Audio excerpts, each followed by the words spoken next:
अस्सलाम वालेकुम गाइस। आज की वीडियो में हम सी लैंग्वेज का ट्यूटोरियल स्टार्ट करने जा रहे हैं और सबसे पहले हमें सी लैंग्वेज में अगर हमने कोड लिखना है तो हमें चाहिए एक आईडीई इंटीग्रेटेड डेवलपर एनवायरनमेंट, जहाँ पर हम कोड लिख सके, उसको रन कर सके और उसको सेव वगैरह कर सके, एडिट कर सके। तो सबसे पहले यहाँ पर मैंने एक फ़ोल्डर बनाया हुआ है जिसमें मैं सारी वीडियोज़ या सारे कोड को रखूँगा स्टार मेन्यू में। ओके, ये फोल्डर है, इस फोल्डर में मैंने कोडिंग करनी है। तो यहाँ पे मैं लिखता हूँ ओपन बार में cmd और कोड। तो यहाँ पे मेरा वी एस कोड ओपन हो जाएगा।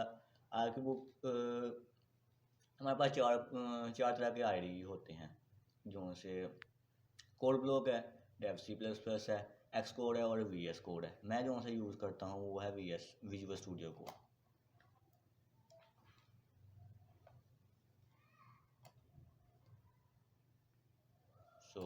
इस वक्त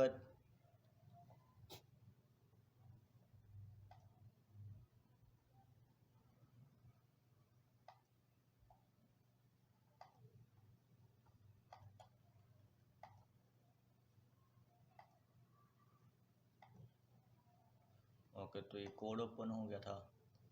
यहाँ पर हमने लिखना है कोड डॉट। अगर हम ओपन करेंगे तो इसका मतलब ये वाला फोल्डर ओपन होगा। यहाँ पर वो पहले जैक वाला ओपन हुआ था, अब ये जो सा हमारा कोड ओपन हुआ है, जो सा फोल्डर हमने बनाया था ये वाला। अब इस फोल्डर में हम अपने सी की फाइल बनाएंगे। फाइल बनाते हैं हम my first C code dot C इसकी एक्सटेंशन है। जब हम डॉट सी लगाएंगे इसका मतलब ये एक सी की फाइल और सी में ही रन होंगी। तो सबसे पहले यहाँ पर मैं इसका बेसिक स्ट्रक्चर लिख लेता हूँ।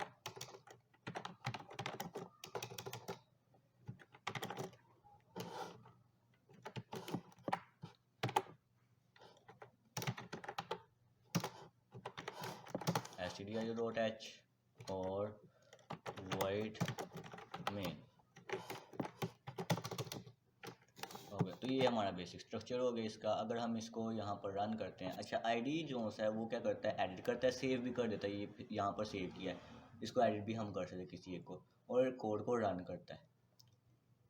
यहाँ पर हमारे पास डिफरेंट टूल अवेलेबल होते हैं। अब ये जो सा कोड है ये रन नहीं करेगा अनलेस कि मैं इसके लिए एक एक्सटेंशन इंस्टॉल कर दूँ कोड रनर की।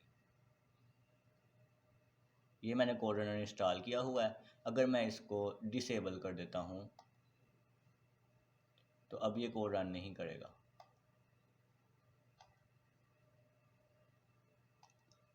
और अब मैं इसको इनेबल कर देता हूँ, ये कोड यहाँ पर रन करे और मुझे कुछ भी नहीं शो हो रहा। ओके, तो सबसे पहले ये देख लेते हैं कि stdio हमने क्यों इंक्लूड किया है। stdio वो फाइल्स हैं, वो लाइब्रेरी फाइल्स है जो बता रही हैं कि ये सी लैंग्वेज है, और सी लैंग्वेज में जो भी लिखा जाएगा उसके रूल जो है वो हेडर फाइल में डिक्लेयर हुए हैं। इसलिए इनको अटैच करना लाजमी है। उसके बाद मेन फंक्शन, ये एक प्रिंसिपल बताते हैं कि एक फंक्शन है, और प्रिंसिपल के बाद जो भी ये कर्ली ब्रेसेस आती है, इसका मतलब इसके अंदर जो लिखा जाएगा वो मेन फंक्शन का हिस्सा होगा, मेन फंक्शन का कोड हो। और जब भी हमारा प्रोग्राम रन करता है वो सबसे पहले देखता है कि मेन फंक्शन कहाँ पर है। इसके नीचे हमने जो भी कोडिंग की, इसके ऊपर जो भी कोडिंग की, वो मैटर नहीं करती। मैटर करती है सिर्फ ये मेन फंक्शन। उसने मेन फंक्शन यूज़ किया, मेन के अंदर हम बाकी यूज़ कर सकते हैं जो कि हमने ऊपर या नीचे डिक्लेयर किए होंगे। इंशाल्लाह हम लास्ट ये टॉपिक है फंक्शंस का, वो हम स्टडी करेंगे।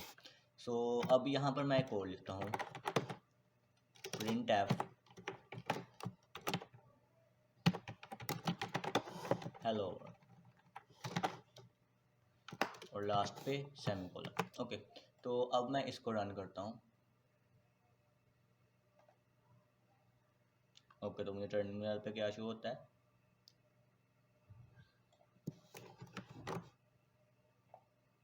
हेलो वर्ल्ड, ये यहाँ पे मुझे आउटपुट पे मिल रहा है। अच्छा, अब ये लाइब्रेरी फाइल है, इनको मैं कमेंट कर देता हूँ, यानी कि ये अब इस वक्त इस कोड का हिस्सा नहीं है, इग्नोर्ड है। अब मैं इसको सेव करता हूँ और अब मैं रन करके देखता हूँ हमारे पास आंसर क्या आता है।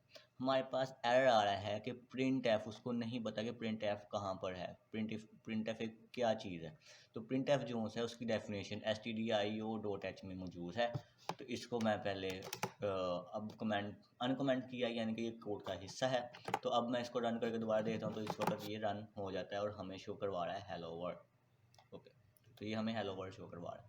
ओके, तो अब मैं एक और कोड लिखता हूँ, प्रिंट एफ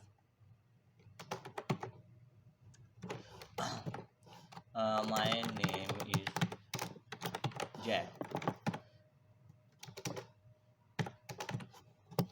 अच्छा, इसको मैं सेव करता हूँ, रन करके देखता हूँ। वो अब आउटपुट में हमें क्या शो कर रहा है, hello world my name is Jack, और वो भी सिर्फ एक लाइन पे। हमने कोड लिखा है 2 लाइन पे, लेकिन शो हो रहा है 1 लाइन पे। क्यों?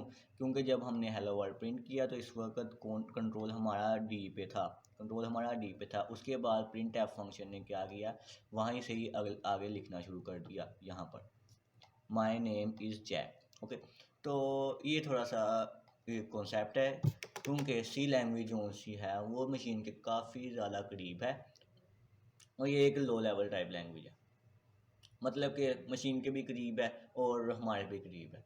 तो ये ज़रा मशीन के तौर पर समझी जाती है, तो इसलिए इसको हमें छोटी छोटी चीज़ें भी समझानी पड़ती है, ये खुद समझदार नहीं है। वो हाई लेवल लैंग्वेज होती हैं, जैसे पाइथन, जावा में हमारे पास फंक्शन है प्रिंट एल और प्रिंट। तो यहाँ पर हमारे पास प्रिंट है भी एक अकेला फंक्शन है, ये छोटी सी लैंग्वेज है। अच्छा, अब मैंने इसको न्यू लाइन पे बनाना है, तो मैं क्या कर सकता हूँ, मैं यहाँ पे यूज़ करूँगा \n।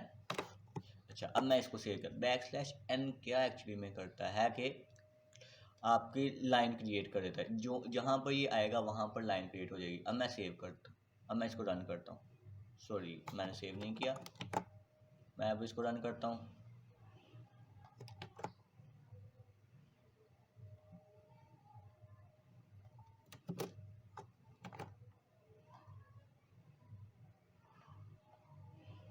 ओके, तो अब ये देखें, मुझे ना दो लाइन पे शो हो रहा है, जहाँ पे डी आया, वर्ल्ड आया, उसके बाद उसने लाइन तोड़ दी और अगली लाइन पे ये वाला प्रिंट किया। अब इसके और भी तरीके हो सकते हैं, इसको मैं इस पूरे कोड को मैं यहाँ की जगह कंट्रोल एक्स करता हूँ और यहाँ पर भी पेस्ट कर सकता हूँ। अब क्या होगा कि एक ही प्रिंट एफ मैंने यूज़ किया है, ये नीचे वाला कुछ भी प्रिंट नहीं करेगा। अब पहले वो ये प्रिंट करेगा, उसके बाद में फिर न्यू लाइन क्रिएट कर देगा, उसके बाद फिर ये प्रिंट कर देगा। इसे सेव करके रन करके देखते हैं। अब आंसर में हमारे पास यहाँ पर स्पेस डाल देते हैं। आंसर में हमारे पास क्या आ रहा है, my hello world my name is Jack. तो ये अब लाइन इसने ब्रेक कर दी है, ठीक है। तो अब ये होगा एस्केप सीक्वेंसेस, ठीक है। अब एस्केप सीक्वेंस ज़्यादा तरह के भी हो सकते हैं, यानी कि अब हम आउटपुट फंक्शन स्टडी कर रहे हैं, तो इसमें हम आउटपुट सिर्फ प्रिंट एफ को देखेंगे, प्रिंट एफ के साथ हम क्या क्या यूज़ कर सकते हैं, ठीक है। तो यहाँ पे मैं करता हूँ प्रिंट एफ नेम, हम एक टेबल बना रहे हैं, नेम, उसके बाद एज, उसके बाद क्लास, उसके बाद रोल नंबर, उसके बाद मार्क्स, और बस इतना काफ़ी है। ओके, तो ये अब एक लाइन पे प्रिंट होगा, ठीक है। उसके बाद मैं लिखता हूँ \n, उसके बाद प्रिंट एफ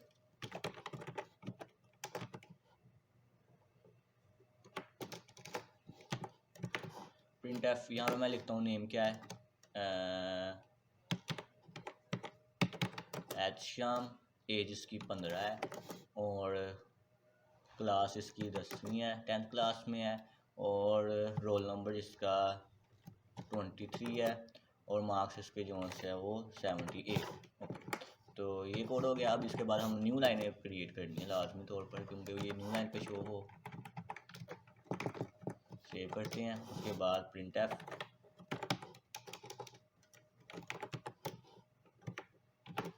ओके। तो अब यहाँ पे हम एक और नाम लिख लेते हैं, नेम लिखता हूँ मैं अहमद, एज जो है वो लिख देता हूँ 17, उसके बाद क्लास जो है वो 09 लिख देता हूँ, बल्कि 11 लिख देता हूँ, 17 एज, तो मार्क्स जो हैं वो 96 लिख देता हूँ।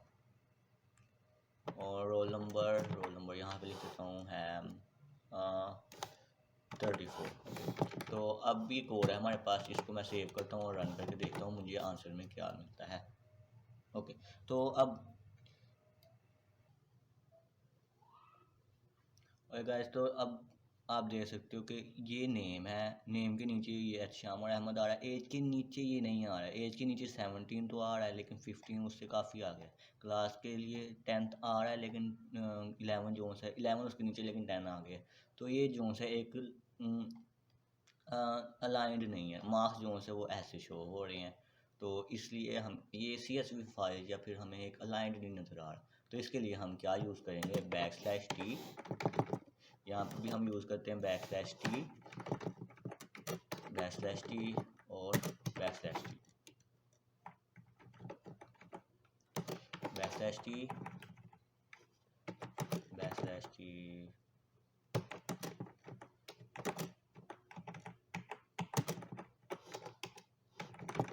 यहाँ पर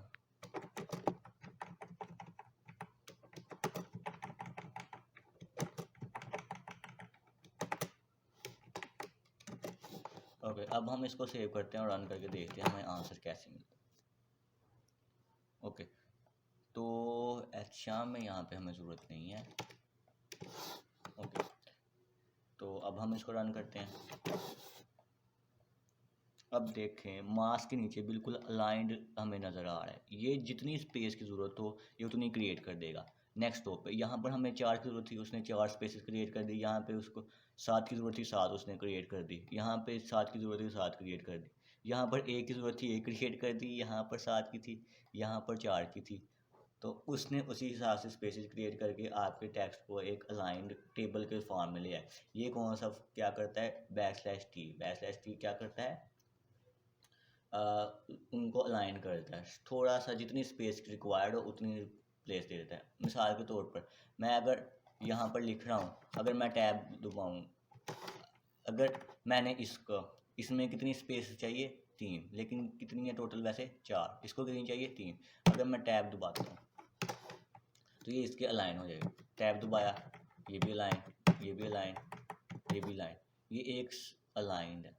तो ये टैब स्पेस का काम है ताकि ये कोड हमारा कोड ये जो भी है वो अलाइन रहे। तो टैब स्पेस की समझ लेती है। उसके बाद अब हमारे पास है कोटेशन।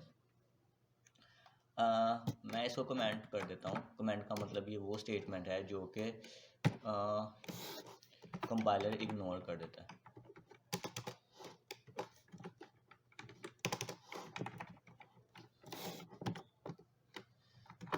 ओके, तो यहाँ से यहाँ तक अब कंपाइलर जो है इसको नहीं स्टडी करेगा, आउटपुट में भी नहीं अब आएगा ये।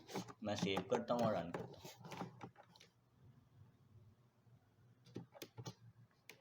अब मैं इसको रन करता हूँ।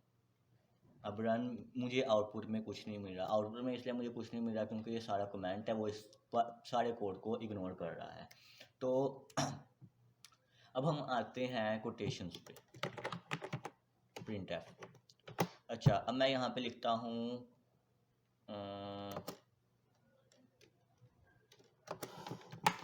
C++। Okay, programmers. अगर मैं इसको रन करूँ Ctrl+S और N, मुझे आउटपुट पे क्या मिल रहा है, C++ प्रोग्रामर्स। ठीक है, यहाँ पर मुझे आउटपुट में मिल रहा है। लेकिन अगर मैं चाहूँ कि इसके ऊपर कोटेशंस हो, ये ऐसे मुझे शो हो, तो अब मैं क्या कर सकता हूँ। एक्चुअली में अब हमारा कोड क्यों नहीं चल सकता, क्योंकि वो समझ रहा है कि सिर्फ इसके अंदर वाला कोड ही जो है वो आउटपुट में आएगा, और इसके बाद जो है ये पता नहीं क्या चीज़ है, ये कुछ हो रहा है। और इसके अंदर हमारे पास एक स्ट्रिंग है, हमारे 2 स्ट्रिंग है, यहाँ से यहाँ तक और यहाँ से यहाँ तक। लेकिन हम क्या कह रहे हैं, हमारा स्ट्रिंग यहाँ से यहाँ तक है, और कोटेशन जो है वो हमने आउटपुट में लेके जानी है। इसको अगर हम रन करके देखें हमारे पास एरर आएगा। वो एरर कह रहा है कि इसके बाद हमारे पास आर्गूमेंट्स आते होते हैं, वो आगे हम स्टडी करते हैं आर्गूमेंट्स क्या होते हैं। इसलिए मैं क्या यूज़ करता हूँ, बैकस्लैश से क्या होगा, ये हमें आउटपुट में मिलेंगे। वो अब समझेगा कि ये हमें आउटपुट में चाहिए, ये हमारा स्ट्रिंग फॉर्मेट नहीं है, तो ये हमें आउटपुट में अब कोटेशन इसके इर्द गिर्द शो हो रही हैं। तो अगर मैं कोड लगा देता हूँ कोटेशन, तो अब फिर वही इशू है, कि अगर मुझे ज़्यादा बार चाहिए वो अब समझेगा यहाँ से यहाँ तक है हमारा स्ट्रिंग, और ये जो है ये आगे आर्गुमेंट्स है और उसका सिंटैक्स गलत है, तो उसके लिए फिर मुझे बैक स्लैश चाहिए होंगे। और एक और काम, कंट्रोल एस इसको सेव किया है। अब हम जाते हैं न्यू लाइन पे बैक स्लैश एन यूज़ करेंगे हम। फिर बाद में अब प्रिंट एफ,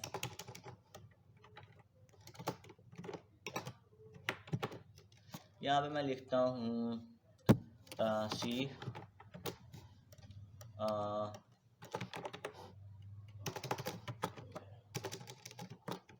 डॉक्स डॉक्यूमेंट के बाद मैं कहता हूँ कि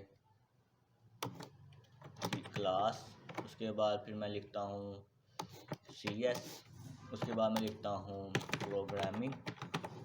ओके, तो अब मुझे ये सारा आउटपुट पे चाहिए यहाँ से यहाँ तक, तो मैं सेव करता हूँ। मुझे आउटपुट में क्या मिलता है, आउटपुट में मुझे एरर मिलेगा। ओके, एरर क्या आ रहा है? अच्छा, अब एस्केप सीक्वेंस के बाद, ये बैक स्लैश के बाद हमारे पास आता है एस्केप सीक्वेंस। अब वो मुझे से ये पूछ रहा है कंपाइलर कि बैक स्लैश के बाद डी जो सा ये कौन सा एस्केप करैक्टर है, मुझे नहीं समझ लग रही। बैक स्लैश सी कौन सा करैक्टर है, बैक स्लैश पी कौन सा करैक्टर है। जैसे बैक स्लैश कोटेशन है एक करैक्टर, वो समझ रहा है बैक स्लैश पी भी एक एस्केप सीक्वेंस है। तो हमें बैक स्लैश आउटपुट पे चाहिए, इसलिए हम डबल बैक स्लैश यूज़ करेंगे ताकि उसको आइडिया हो जाए। बैक स्लैश जो सी है वो हमें आउटपुट पे चाहिए, ना कि बैक स्लैश से आगे हमारे पास एस्केप सीक्वेंस है। अब मैं इसको सेव करता हूँ, रन करता हूँ, मुझे आंसर में क्या मिलता है। सॉरी, इसके लास्ट पे हमने टर्मिनेटर नहीं लगाया, टर्मिनेटर लास्ट में लगाना चाहिए। ओके, अब मैं इसको रन करता हूँ, मुझे आंसर में क्या मिलता है, C back slash docs back slash class back slash CS back slash programming. तो ये मुझे एक डायरेक्टरी मिल रही है। डायरेक्टरी अगर मैं शो करवानी हो तो वो मुझे डबल बैक स्लैश यूज़ करनी पड़ेगी प्रिंट एफ फंक्शन में। ओके, तो अब एक और हमारे पास क्वेश्चन रेज होता है कि हमारी लाइन, हम कोड न्यू लाइन पे शो करें लेकिन हमारे लास्ट पे टर्मिनेटर लगाना क्यों ज़रूरी है। यहाँ पे मैं ऐसे करता हूँ, अब क्या ये कोड रन होगा? जी रन होगा, क्योंकि ये कोड, ये सेमीकोलन बताता है कि हमारा कोड यहाँ पे ख़त्म हो रहा है एक लाइन और अगली लाइन यहाँ से स्टार्ट हो रही है। अब मैं इसको सेव करता हूँ और रन करके देता हूँ, मुझे आंसर में सेम वही चीज़ मिलेगी। ओके, तो हमें आंसर में सेम वही चीज़ मिली। अब मैं ये ख़त्म कर देता हूँ, कंट्रोल एस करता हूँ, रन करता हूँ। अब वो मुझे ये कह रहा है कि एरर है, क्योंकि एक लाइन में दो प्रिंट एफ फंक्शन नहीं हो सकते। ठीक है, एक फंक्शन है और उसके आगे ही दूसरा फंक्शन है। अब वो कह रहा है ये इस पूरी लाइन का मतलब क्या है, मुझे समझ नहीं आ रही कि इसको डिफरेंट लाइन में करना है या क्या करना है, क्या करना है, ब्ला ब्ला ब्ला। तो इसलिए हम इसको अगर हमने इसको बताना है कि ये इंस्ट्रक्शन हमारी यहाँ तक ख़त्म हो गई है, इतनी एक इंस्ट्रक्शन है, अगली इंस्ट्रक्शन आ गई है, तो हमें क्या लगाना पड़ेगा, कोटेशंस। कोटेशन सेमीकोलन लगा के इसका मतलब ये है कि ये नेक्स्ट लाइन है। तो जब हम रन करेंगे तो हमारा आंसर अब भी ठीक आएगा।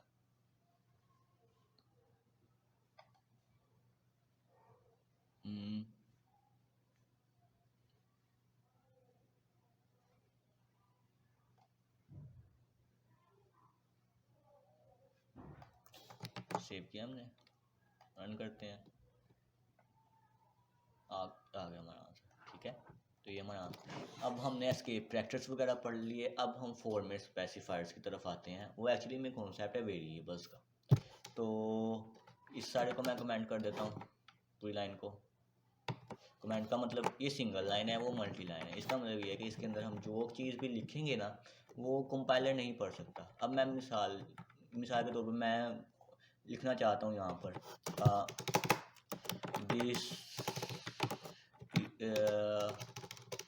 I coded this program for my YouTube video। Okay, तो अगर मैं इसको रन करता हूँ तो एक्चुअली में क्या हो रहा है, वो कह रहे हैं कि हमें ये समझ नहीं लग रही कि इसका मतलब क्या है। वो कह रहा है कि उसको ये लग रहा है कि ये एक इंस्ट्रक्शंस है, तो वो इसको रन करेगा। हमने ये अपनी मर्ज़ी के लिए, अपनी आसानी के लिए लिखा है कि जब मैं ये कोड खोलूँ तो मुझे पता चल जाए कि ये मैंने कोड यूट्यूब वीडियो के लिए लिखा है, तो मैं इसमें अपनी तरफ से कुछ ऐड करना चाह रहा हूँ, जस्ट अपने ज़्यादा ध्यान के, ना कि प्रोग्राम को इफेक्ट करे। तो मैं इसको क्या कर देता हूँ, कमेंट कर देता हूँ। कमेंट का मतलब ये है कि ये हमारे कोड पे कोई फ़र्क नहीं पड़ेगा, ये इग्नोर हो जाएंगी, कोड में कोई फ़र्क नहीं पड़ेगा, लेकिन ये हमें बताता रहेगा कि ये है किस लिए ये प्रोग्राम, ठीक है। तो यहाँ पे मैं लिख भी देता हूँ कि ये जो सा ये एस्केप सीक्वेंस है,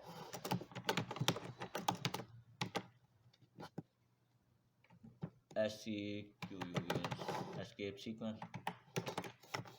तो ये हमारे कमेंट्स हो गए। See you in next video, take care, अल्लाह हाफिज़।